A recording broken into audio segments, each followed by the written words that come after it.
Coming up, it must feel like Groundhog Day for the Ipswich Central Redevelopment Committee. Council delays appointing a new CEO after a special meeting was cancelled at the 11th hour. Councillors splash cash on themselves for a company director's course, and an overhaul of policies relating to council staff.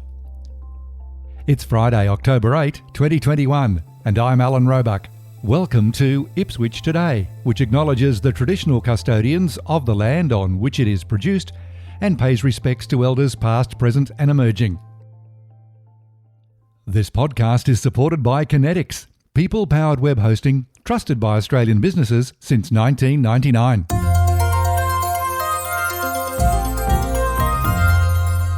Ipswich City Council had scheduled an extraordinary meeting, or put simply a special meeting, for councillors at 9 a.m. on October 8, with the sole job of making a decision on the appointment of a new Chief Executive Officer. Late the afternoon before, it was cancelled without warning. In a written statement, Mayor Teresa Harding said the CEO recruitment panel had requested additional information from the recruitment specialists Davidson.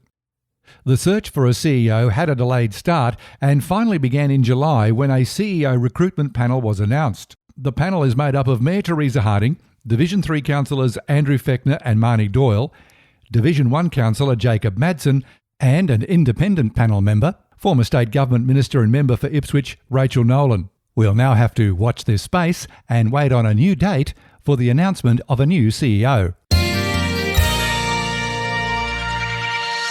The Ipswich Central Redevelopment Committee feels like it is the same meeting on repeat. The Commonwealth Hotel reached practical completion in May this year. The proposed extension out the back has been approved by Council in terms of a budget. The development application and lease negotiations for possibly up to 25 years are reported to be progressing. From the October committee meeting, Chairperson Councillor Marnie Doyle. Can I just ask, firstly, in relation to the DA development application in relation to the Commonwealth Hotel, can I just get a bit more detail on the proposed timing? I note that the development application is being prepared and, to be submitted to Council. We will then need to go through a procurement process as well as enter into a formal agreement with the prospective tenant. So can you kind of walk us through the expected timeline?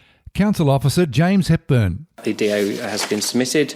It's essentially for a large-scale extension to the historic Commonwealth Hotel.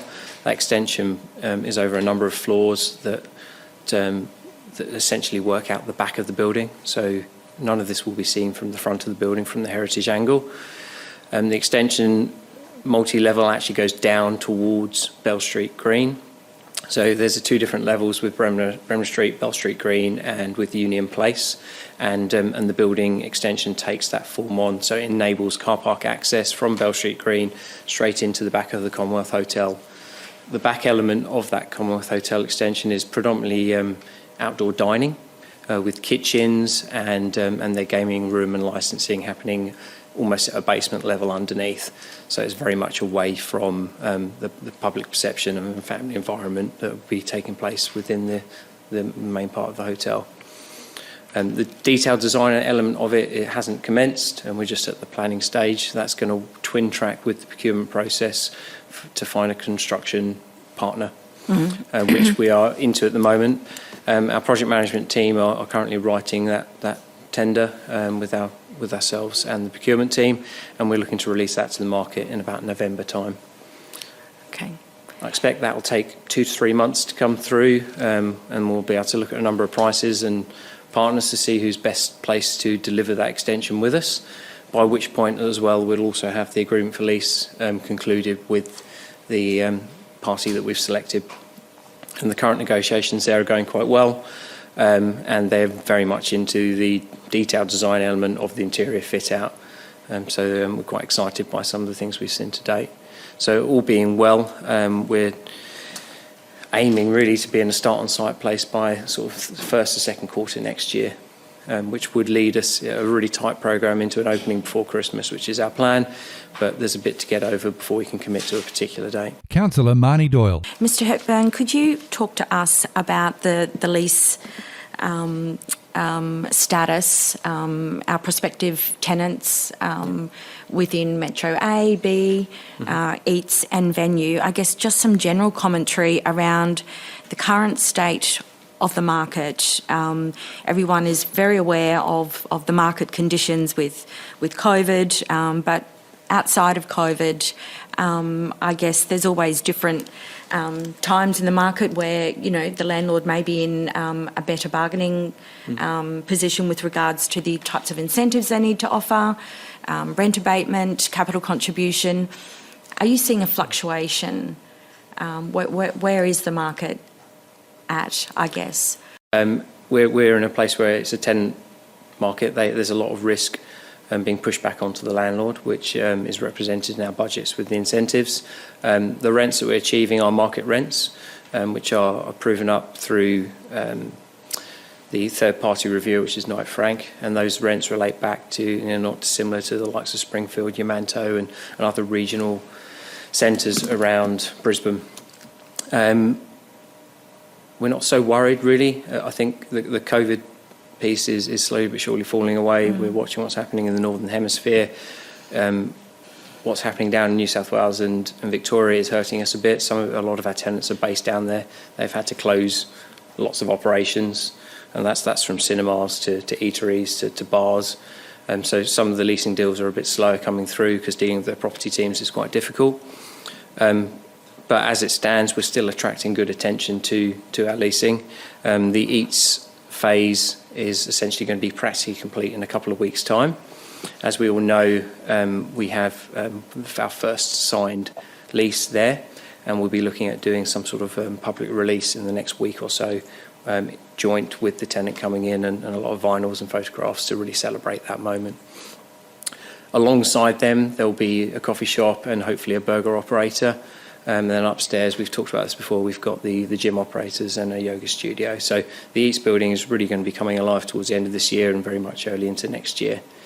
And the other part is Metro B. Now, Metro B is due to open around Easter next year. So we're still very much in the construction phase. There's no mass urgency to get leases signed, but that's starting to come up as the year comes to a close. Councillor Doyle left the all-important cinema question until last. And yes, confidentiality is still a roadblock to announcing publicly who will be the cinema operator. It seems to be still some way off before Council makes the long-awaited announcement. Councillor Marnie Doyle. And as we all know, our Nicholas Street precinct is about food and entertainment, and I'm absolutely delighted by the offerings within the food market that are knocking on our doors. But they are waiting on the entertainment aspect. We need that one locked away, and that being the cinema. Yes, yeah. Where are we at? The cinema very much supports the overall value of the centre and of the surrounding tenancies that we're delivering. I'm not saying that the tenancies we're delivering would walk away if the cinema wasn't there, but they are their turnover and their sales is very much based off of having an anchor cinema within that scheme. It's the footfall the cinema brings in, it's the draw card that it takes across the region and within the market. So it's a very important part to our scheme. The procurement process is a bit difficult to talk about because of the level of confidentiality. We have been delayed due to the complexity of it, and also delayed due to a number of the operators that we're in discussions with being predominantly based outside of Queensland. So they've had to close a lot of their cinemas and deal with the repercussions of that and the COVID situation.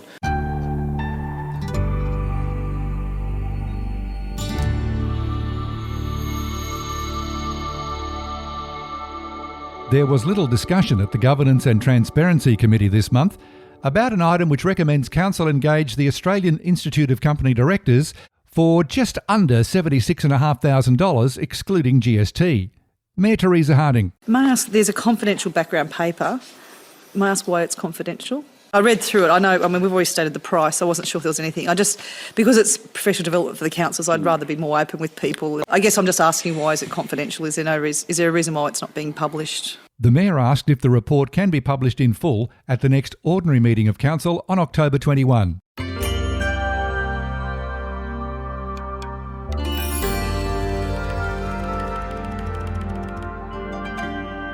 Now known as People and Culture, and previously the more familiar term Human Resources, this covers matters relating to council staff, this month the Governance and Transparency Committee had before it an item that repeals 3 People and Culture policies.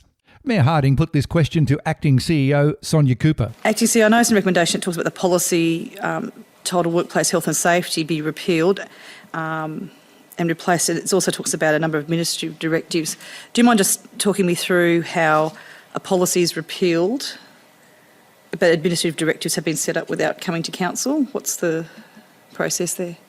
We have acted in line with the policy and procedure management framework that was established, where the direction provided at the time that was established in July 2019 was that if the content or subject matter of the relevant policy was in relation to operational matters largely concerning the workforce, that they should be progressively audited and replaced by administrative directives. So these have taken longer than others to review and hence are coming to you at this time.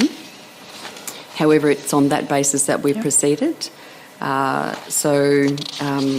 Our practice has been to come to the council at least being able to confirm for you that there have been appropriate administrative directives put in place to ensure that we have the necessary admin directives and procedures to effectively govern and manage these important matters for the workforce. As you've noted on the very important matter of workplace health and safety, we wanted to ensure that we retained that for the community and for our service to the community and the facilities we provide, as well as the workforce. We absolutely recommend that as an important public-facing policy, but hence have sought to update that to make sure it's contemporary, but really didn't believe that it was necessary to have matters of grievances, as we now refer to them, as public-facing, with nothing to hide, but they really are substantively there for the workforce. Yeah. All committee recommendations from the October round, including those highlighted on the show, will be considered at the next ordinary meeting of Council and then voted on. The next meeting is due on October 21. You'll find handy links in the show notes, including Council's YouTube channel, to watch live streams or replays of committee and council meetings. Ipswich Today is supported by Kinetics, people-powered web hosting trusted by Australian businesses since 1999. This podcast is also listener-supported. Please make a once-only gift or regular donation to help keep it online. Just go to ipswichtoday.com.au and click the donate button on the homepage to make a payment through PayPal. Follow and stream this podcast from your favourite app, including iHeartRadio and Amazon Music Podcasts, or play Ipswich Today from smart speakers. Music is supplied by Purple Planet Music. This is Alan Roebuck. Thank you for listening.